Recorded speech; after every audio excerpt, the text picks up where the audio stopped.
This is the Action Movie Guys podcast, bringing you action movie reviews from across the decades, plus box office numbers and insight like never before. And now, your hosts of the Action Movie Guys podcast, Alex and Nate. What's up, everyone? Welcome to episode number 172 of the Action Movie Guys podcast. I'm your host, Nate, and this is my co-host, Alex Figueroa. And on this episode, me and Alex, we got our paddles, we got our life jackets, and we're going up the river of time in our little canoe. We're coming to the end of the river here. We're in the 2010s, and this week's movie is a little movie. I don't know. You might have heard of it. Christopher Nolan, Inception. Now, Alex, now I can ask you, because I know you have seen this, when is the last time you watched this movie? I saw this in the theater in 2010. I purchased it on Blu-ray because it came with the script, but I never watched it. So this is your first time in 12 years. Yeah, in 12 years. Yeah. That's pretty good. I've seen this twice at the theater, and since then I've seen it a handful. I would say maybe 3 times over the last 12 years. So I don't know the last time I watched it, but I've seen it multiple times. It is one of those kind of movies. It kind of helps. But we're going to get into all that in a moment. Before we do, of course, we got to let you know, what did the critics and the audiences think of this? And of course, a little preview. We will be coming up next Monday doing our director spotlight on Christopher Nolan. So this is the only movie we're going to get a full review here on the podcast before that show. So if you like what you hear, or if we say something that you like, make sure you check that out now. Alex, pretty good scores here. Much better than some of the other movies we've done. This is up there with the upper tier. This has an 87% critic score. Okay. And a 91% audience score. That's not bad. It's not bad. And to be honest with you, the 91 audience is not surprising because everyone I know in regular life loves this movie. You know, when I posted I was watching it on Instagram, a lot of messages. I love this movie. This is one of my favorite movies. I love that movie. So it is not surprising that it's high. Critics like Nolan too. So neither of these scores are surprising. Would you agree with that? I would agree. I mean, if this movie would have came out in the 90s, it would have got hit with a 60 from the critics or something. Like, this is too weird. I don't know what's going on. What's going on here? Once The Matrix came out and made it possible to make these really deep sci-fi type stuff, I think that kind of opened the door for movies even like this. So with that being said, of course, you get to go first. In this case, our lead character, played by we haven't done, I don't think this is the first Leonardo DiCaprio movie we've done, I think. Yeah. That's crazy. 172 episodes in, finally a Leonardo DiCaprio role. He plays Cobb. He's the leader of the group. This is an ensemble, but he's the lead. Go ahead. I liked him. I thought he was, Leonardo DiCaprio is very good. He's like a swift army knife when it comes to like action. Like he could be a supporting actor. Like when he was in Quick and the Dead with Sharon Stone, he played the kid in that Western. When he's in the lead, he's just so great at it. He's really good in this. I mean, it's an all-star cast if you really think about this. I mean, he threw almost everybody from Batman into this movie. So it's like you can't even think about it. Well, not the Batman. I mean, in the entire almost all trilogy. These people appeared in some of the Nolan Batman movies. Yeah, pretty much. But in terms of Leonardo DiCaprio, he was really good. He was just like Hannibal from the A-Team. He's the one that sets up everything. Now, this movie comes to a weird point because this movie is all about going inside a mind to extract information. So it's not like it's like a heist planning type of thing. This is like to the next level of heist movie. This is like in your mind, man. That's pretty much where it goes in. But in terms of Leonardo, he's a great leader. His side plots are very good. His wife is dead. He has to deal with this because she's popping into his mind. So that is pretty cool. His kid situation. His father-in-law, I guess, which is Michael Caine's character. You see how that's developed there also, right? I hope I have that right? Yeah, because that's the kid's grandpa. I think it's on his, I don't know if it's not his dad. I think it's on his wife's side. That's what I mean. Yeah, his father-in-law. Yeah, so it kind of worked that way. But I thought everything worked very well. Honestly, I gave him a 5. There's no way I could score him lower than that because honestly, between him is a 5 and the entire cast is a 5. They were all good. Yeah. So to be honest, Leonardo DiCaprio is my second favorite actor, period. Acting wise, there's no problems here. The guy he really to me is the modern day like Robert De Niro. Like he's that good every time. And I'm talking like prime Robert De Niro, not old Robert De Niro. Yeah. Like Robert De Niro before he turned 50. I mean, just you could put him in any type of movie and he will be great. And that's Leonardo DiCaprio to me. So with that being said, Oh, we did Django Unchained. He was in that. This is our second Leonardo DiCaprio movie. I give him a 5. I mean, you're right. I like all your points. He's the leader. This is an ensemble, right? You have Joseph Gordon-Levitt. You have Tom Hardy. Cillian Murphy is in this. Now Elliot Page, Michael Caine. What's this guy's name? Tom Berenger is in this. Like, this is a really, really, really strong cast, and he leads it like a piece of cake. It's a piece of cake, and the character itself is well written.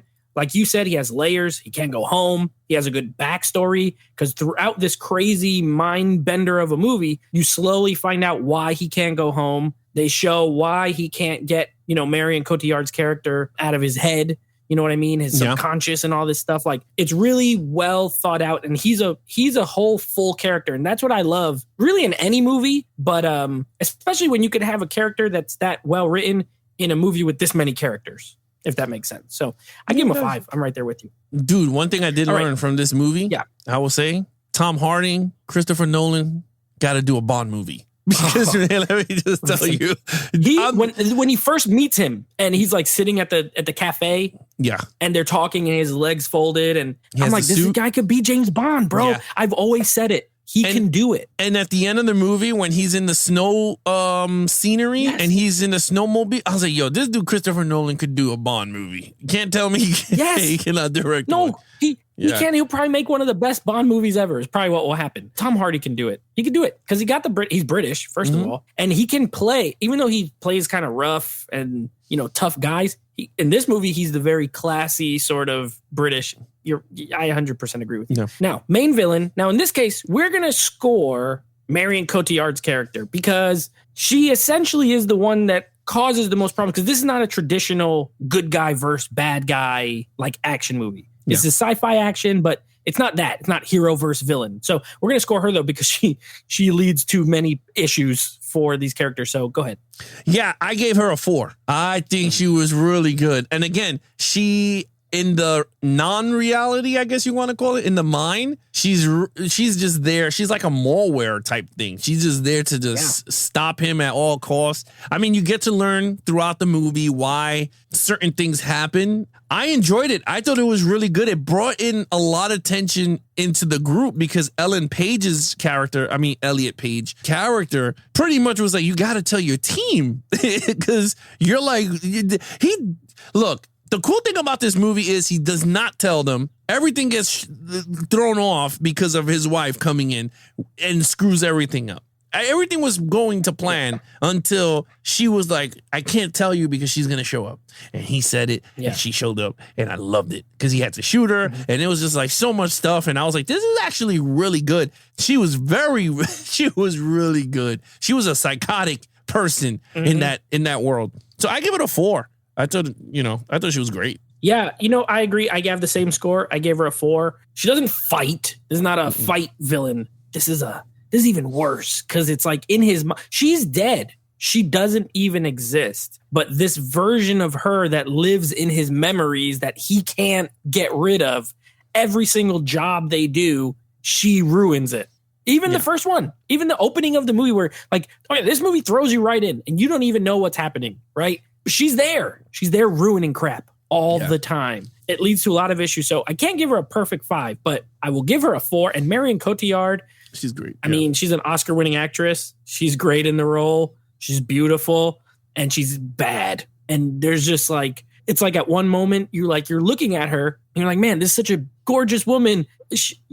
I don't want to not like her. But then she keeps like, when she said the scene where you find out what she did, where she set him up, where she destroyed the hotel room, told her lawyers that she was going to kill her and all this stuff, like almost tried to force him to kill himself. And he's like, I can't do it. And she just jumps off the thing and now he can't go, like ruined his whole life. Like she's bad. She is bad, but sympathetic, because that was, when they explain what limbo is and how it works, it's like, well, dang, you feel bad for her, but she's still bad. So yeah, I gave her a 4 as well. I'm right there with you. All right. Action. All right. So now this movie doesn't have much action. I mean, the trailer sells you like this thing is like mad action packed. This is not an action movie at all. There is certain action aspects in the movie, especially when the world is turning and they're fighting in the corridors. But again, that's like a 2-second scene because it's not going a lot. So in reality, I gave it a 4. I can't throw a 5 on it because honestly, there is not much scenes in this. I mean, there is shootouts. The shootouts were well shot.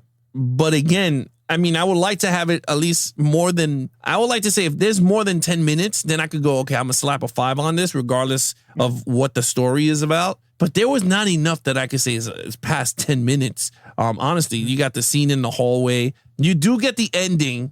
I could take it back. The ending was a lot, the shootouts, but again, that was Tom Hardy doing his stuff and the blow-ups, but it wasn't as concentrated. It was just more like the story was going all over the place. So look, again, 4 is not bad, but I gave it a 4 for great. I mean, 4 is really good. Yeah. Look, I'm right there with you again. I have the same score. I gave it a 4. The thing is, like, the action is good, but you're right. There's not a lot. Like the opening scene is pretty much action, you know, with when they're in that building with Ken Watanabe, and there's some light shooting and Leo walking around with the gun and stuff. And then you have the scene when they're in the rain, and there's all those guys coming after them with the gun. The train comes through and like rails through them. Oh yeah, and then they have that shootout and chase into the warehouse, and then Tom Hardy has the grenade launcher.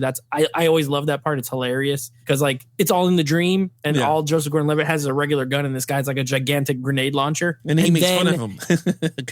He says you have to dream a little bigger, darling. That's what he tells him, and then he shoots a grenade at that thing. That's a fun action scene. The hallway scene is great. It looks amazing. You're right. It's not long, but it is super cool. And then you have the big one in the snow, right? I mean, and then throughout the whole movie, the guys driving the van is a chase scene, kind of spliced throughout. So it's not pure action. You're right. It's more sci-fi with like little bursts of action. But the action is so well executed that I'm going to give it a 4. It's like really well shot. I mean, when you have a director who's like great at directing, you don't expect the action to be not great. It is great. And like I said, the hallway scene's really cool, really well done, very unique. And the snow stuff is really cool. But at the end of the day, it's like really well shot, solid action, but it's not like 5 territory. It's not nonstop enough. It's not like so over the top. Yeah. So yeah, I agree with you. I gave it a 4 as well. Okay, storyline. Oh, well, this is it right here. This is the category for this movie, is storyline. Yeah. This storyline is unique. I don't think I ever seen another movie. I mean, besides Reminiscent, I could think of, but that's modern. I mean, we were 2021. Which came after this. Yeah, which, I mean, I'm saying like that's the other movie I could say that is similar to this, but not really. Very unique storyline. I really enjoy what the story is actually about. It's funny because now that we're doing the director spotlight for Monday's show, I could kind of see the influence of Nolan's first 3 movies kicking into this movie also, especially with Jonathan Nolan, because I think he had a hand in writing this. So you can see the brothers, I could say the brothers' influence in this movie is heavy from following Memento. All that is brought into this film. And I liked it. I thought it was really good. You know, the ending for me, again, this is the second time me watching it. I kind of figured it out finally because I was like, okay, now because I'm a little older, 12-year older Alex, kind of figured it out more. I hope I did. You could correct me, yes or no. But I think to me, the ending, when he spins it on the table and he sees his kids and it's still spinning, but he doesn't stay there watching it. To me, I think he already picked his reality going, you know what?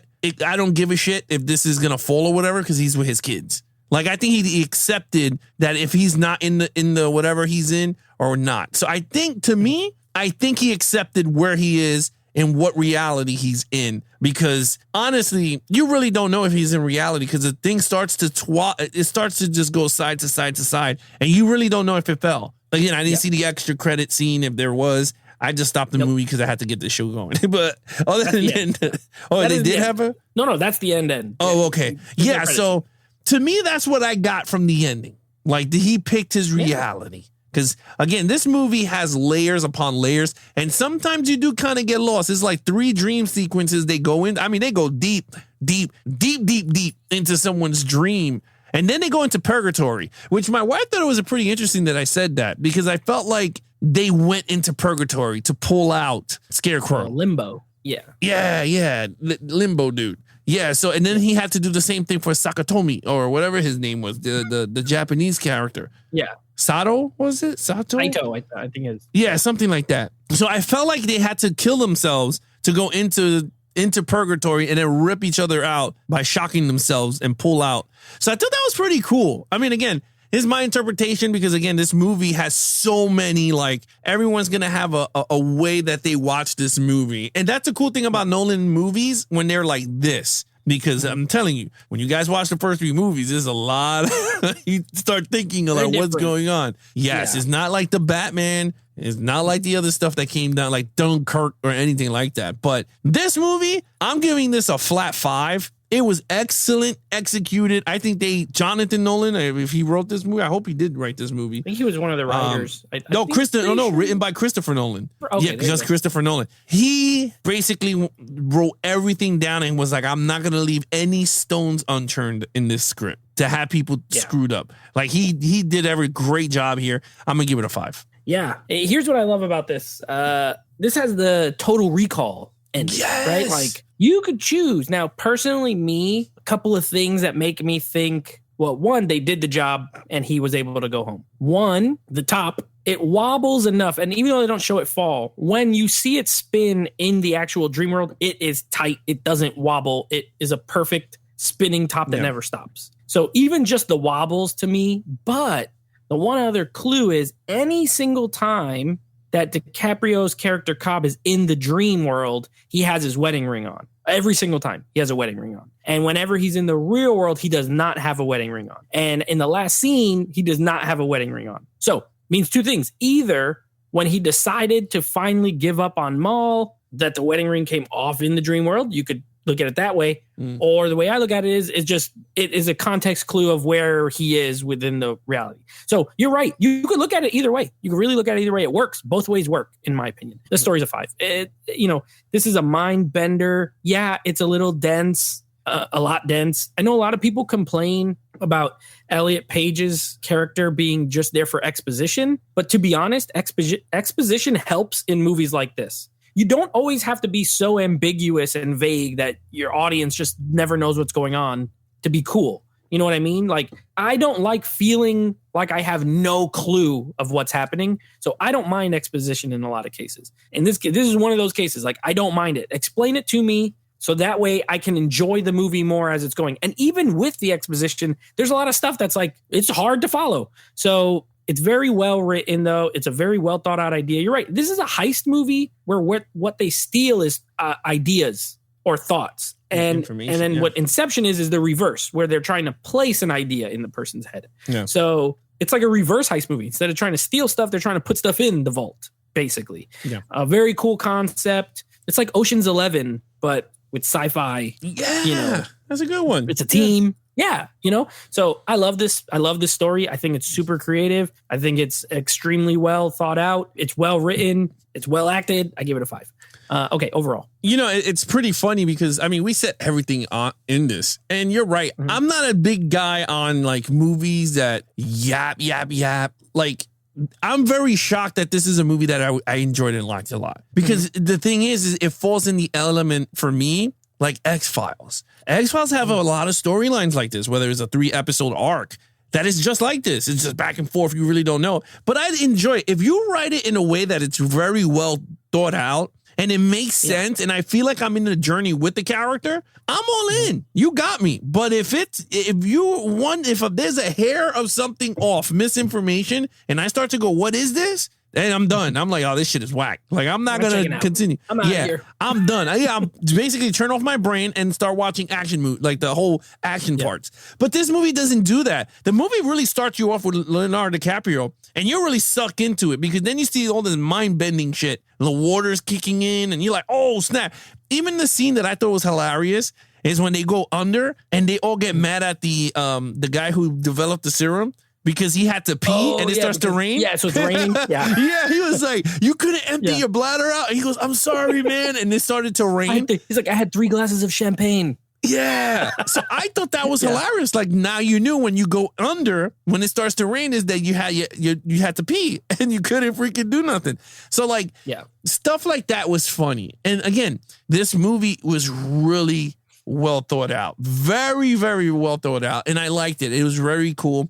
You hit the nail on the head, though. This is very Total Recall. You really don't know if this is reality or not. And that's a good thing. Like, it's a very good thing. And it gives me another hope that maybe Christopher Nolan could do a Total Recall remake. in the future, or maybe a sequel. Maybe he could figure out a way. Maybe he could figure out a way to do a sequel, return back to Total Recall or something cool, or just continue making sci-fi. That's something that Nolan, for me, doesn't do much of. I know he's into this whole war stuff now and more realism in his stories now. I'm kind of hope he goes back to his original source, like the, following Memento, original ideas, because he's really good at it. Very good. Inception is original, an idea from him, directed by him. Yeah, it's in the ballpark of this. Yeah. As far as a concept. Yeah. I agree. I think Nolan's sci-fi is great.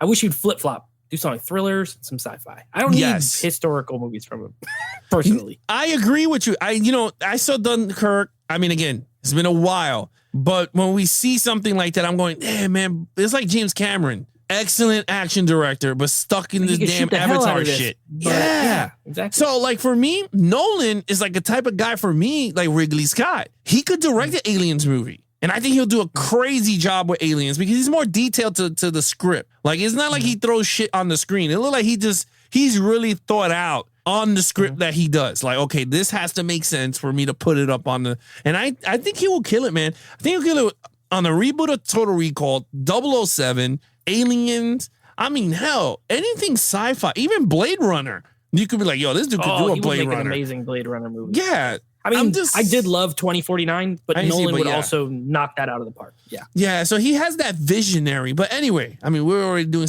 director spotlight on the podcast. But look, other than that, I gave him a 5 overall. Hell of a movie. So, yeah. Nice. This one I always catch a little bit of flack for my score on this movie because I've always given it the same score. A 4? It's a 4. Yeah. Oh, I mean, it's an 8 out of 10 for me. Yeah, the movie's an 8 out of 10. Now, I know a lot of people I love it. I can say I love this movie, but it's not my favorite Nolan movie. Even rewatching it now, I think it's a little long. I think it's there's a few parts where I'm just like, wish they would speed up a little bit. I mean, it's 2.5 hours long, which is fine, but there is, in this movie, to me, there's some, and I feel the same way about Interstellar. I know we're not doing it yet, but same thing. Like, they can trim some things here and there, make it a little tighter. You know what I mean? It's a little indulgent, but, and I do think the fact that you pretty much have to watch it multiple times that's fine. It's cool. I like the movie, but it's almost like required to like get all the way really into it to me because it's so much plot. Yeah. So I love the film. I think it is great. The Hans Zimmer score, I mean, the music is iconic. Not just the boom parts that everybody knows, but even like the little piano parts and stuff, like a really, really, really good score. I mean, Hans Zimmer and Christopher Nolan is like, it's one of those director-composer team-ups like Spielberg and John Williams or like Tim Burton and Danny Elfman. Like this guy's music just goes with this guy's movies. You know what I mean? So Zimmer, I feel the same way about with Nolan. But yeah, I love the film. I think it's great. Actually, you know what? I'm going to bump it up. Watching it now, maybe a 4.5. I'm going to give it a 4.5. It's still not a 10 for me, but I'm going to give it a 4.5, a 9 out of 10. I think it's great. I think it's really great. So, okay. So what's your total points?